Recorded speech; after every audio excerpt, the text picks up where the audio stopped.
In the hospital for just a fracture. Pause. Acting like a child. You need to pull yourself together. Get up and make dinner, or else. We're done.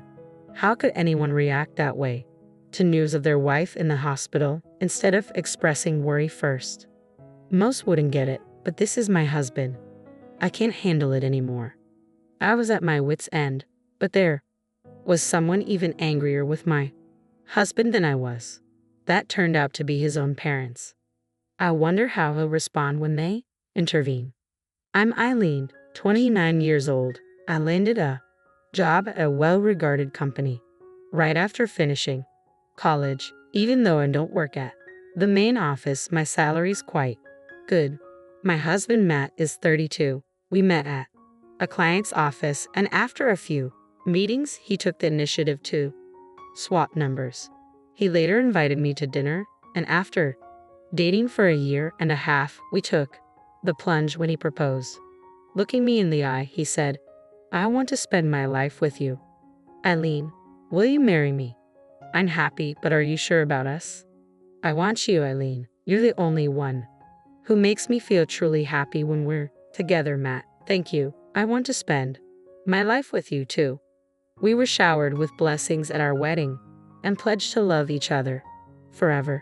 But 2 years later, if asked if love still exists between us, we couldn't confidently say yes. The reason is simple. Matt has changed in these 2 years. It started with something small. Since we got married, he began gradually shifting household responsibilities to me. We had agreed to split chores evenly, since we were both working before we got married. Despite this, Matt had stopped doing his share of chores like cleaning the bathroom and washing the dishes. Initially, he would reluctantly do them when I reminded him, but gradually, he stopped doing them altogether, even when asked. This increased my workload. Over time, extra hours at work piled up, eating into my sleep. Exhausted both mentally and physically, I decided to talk to Matt about it. When I got home, he was already lounging on the couch with a beer in hand. He didn't even acknowledge me. Despite my frustration, I approached calmly. Hey, Matt, there's something we need to discuss. Keeping his eyes fixed on the TV, he replied, What is it? I took the remote from his hand and turned off the TV. Hey, what are you doing? I was watching that. My husband jumped up, raising his voice. I told you I wanted to talk, right? It's important. Please listen. What a bother. So what's this about? I'm not exactly swimming in free time, you know. Free time, you've been glued to the TV and drinking beer. Holding back the urge to yell, I kept my cool and pressed on. Matt, you haven't been pitching in around the house lately, have you? Why not? We agreed to share chores since we both work, didn't we? Isn't it obvious? Doing housework isn't my job. What do you mean? Cleaning the bathroom and doing dishes were your responsibilities, weren't they? Why should I, as a husband, have to do that? Those tasks are for women. Wait, are you serious? You were the one who suggested we split the chores. That was just for show to look like a good husband, isn't it clear? At our wedding, you've even told everyone, I'm so lucky my husband helps around the house. That was the whole point. Haha. So, you're saying you only helped out to improve your image during the wedding? With a smirk, my husband said, Exactly. I was stunned by my husband's words, unable to comprehend such audacity. I'm exhausted from working late too. After getting home later than you, how could you say something like that to me? Just a reminder, you're not exactly a beauty queen, okay? What? Why are you bringing this up now? What does my appearance have to do with this discussion? Someone as ordinary as me should be grateful to have married someone like you, and you're complaining about simple chores? Know your place. Matt, my husband, shouted and turned on the TV without waiting for my response. He took a sip of his half-empty beer and casually shifted his focus away from me. I couldn't believe it. I'm working late too, so how could he say such things? No matter how I look at it, that's just wrong. I wanted to say a lot, but speaking up Now would only lead to a fight. To calm myself, I went straight to bed after taking a bath that night. Since then, I tried repeatedly to talk to Matt, but was always brushed off. Every attempt at conversation was met with, "Don't tell me what to do," leaving no room for discussion. It seemed Matt avoided me, often leaving the house on his days off. Naturally, he neglected housework, even on my days off, leaving me to handle it all at once. Time passed, and as my job entered a busy period, my overtime hours increased significantly. Then Matt exploded again in anger. "Hey, do you know what time it is? Where's my dinner?" Matt started yelling the moment I returned home after a 3-hour overtime shift. "I told you this morning I'd be working late today, so you should either cook or get takeout." "What? Are you serious? Why do I have to cook? I wouldn't mind takeout, but do we even have money for that? Are you going to pay? Why should I? I'm busy too, so can you help out a bit?" The mention of busy seemed to trigger him. He kicked the table leg and snapped at me with a furious look. "I don't care if you're busy. You're always doing overtime because you can't manage your time. It's not that. My workload at work is really heavy right now. Don't act like you're all that just because you can handle a bit of work. You should just do what I tell you, you foolish woman."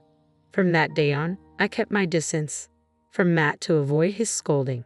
I prepared dinner ahead of time on days I knew I'd be working late. I also took on all the housework on my days off.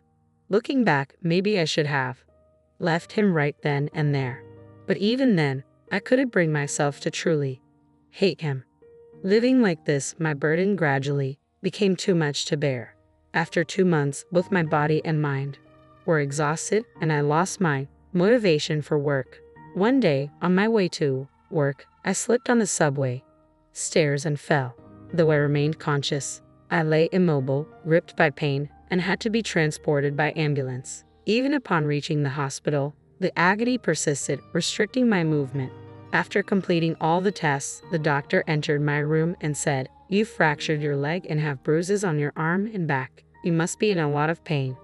"Yes, I can't move as freely as I'd like. You may be in this state for a few days. You look pale. Have you been feeling tired?" Anyway, I'll need to stay in the hospital for a while. Should I inform my family?" "Yes, please do." As I checked my phone, a message from a colleague awaited me. They had witnessed the ambulance taking me away from the subway station. They had already informed my workplace and contacted Matt, my husband. Exhausted from the day's events, relief washed over me, and I drifted into a deep sleep. Hours later, my phone buzzed, waking me up. Matt's name lit up the screen. Perhaps he was calling out of concern. With a mix of curiosity and apprehension, I answered, "Hello." "Hey, where have you been? Come home right now." Confused by Matt's raised voice, I couldn't hide my confusion. "Wait, didn't you hear? What's going on?" "I had an accident at the station. I'm in the hospital now. I fractured my leg and they're admitting me." After a brief silence, he exploded. "Are you kidding me? Hospitalized? You're not using this as an excuse to avoid doing chores, are you?" "What? No. Why would I lie about something like this? Didn't the office contact you?" "No calls came through. Even if you're trying to trick me, it won't work. And even if it's true, it's not my problem. Just come back and make dinner, all right?" "What?" "Hold on, Matt." My words were cut off as he abruptly ended the call. How could he be so dismissive? Isn't it normal to be concerned when your spouse is hospitalized? Am I just here for Matt to delegate chores to? Exhausted, I lay back down on the bed. A message from Matt popped up on my phone. "If you're not coming home, I'll order takeout. You're paying." As soon as I read the stark, emotionless message, clarity washed over me. It was foolish to dwell on this any longer. Just as I was contemplating divorce, there came a knock on my hospital room door. When I saw who entered, I couldn't believe my eyes. My father-in-law and mother-in-law. "What are you doing here?" My in-laws lived far away and hadn't been close to Matt for some time. After we got married, I rarely saw them, maybe once a year at most. Their unexpected presence baffled me. Seeing my confusion, my mother-in-law spoke gently. "Eileen, we heard you were taken to the hospital in an ambulance. We were worried." "How did you find out?" We received a call from your office. Huh. But my office tried to reach Matt several times before contacting you. He didn't answer any calls, so they reached out to his childhood home, which was listed as an emergency contact. That's why you're here. Their unexpected kindness brought tears to my eyes. I was genuinely touched that they had come all this way out of concern for me. Holding back my emotions, I gratefully lowered my head to Matt's parents. Mr. and Mrs. Johnson, thank you so much. It's all right, dear. We're family, but where is Matt? You mean he hasn't arrived? No.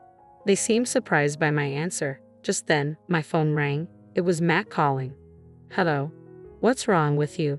Are you really not planning to come back? Matt's sudden outburst caught Mr. and Mrs. Johnson off guard, and they exchanged worried glances. I gestured for them to stay quiet, placing my finger on my lips. They nodded silently, and I responded to Matt. I've been admitted to the hospital. I won't be able to come home for a few days. Hospitalized for a fracture. Stop being so delicate. Get yourself out of there and make some food. Mrs. Johnson looked ready to protest, but Mr. Johnson held her back. Matt continued ranting, unaware his parents were listening. Just so you know, if you don't, we're getting a divorce, okay? A divorce? Are you serious? Of course. Why wouldn't I be? There's no reason to stay with someone like you who not only lacks attractiveness, but also neglects their household duties. Haha. His laughter over the phone left me speechless, stunned by his callousness. Isn't this going too far? He had always belittled others. I had to respond. Hey, are you serious saying things like that? Your parents are furious. What are you talking about? His response was lighthearted, as if he thought it was a joke.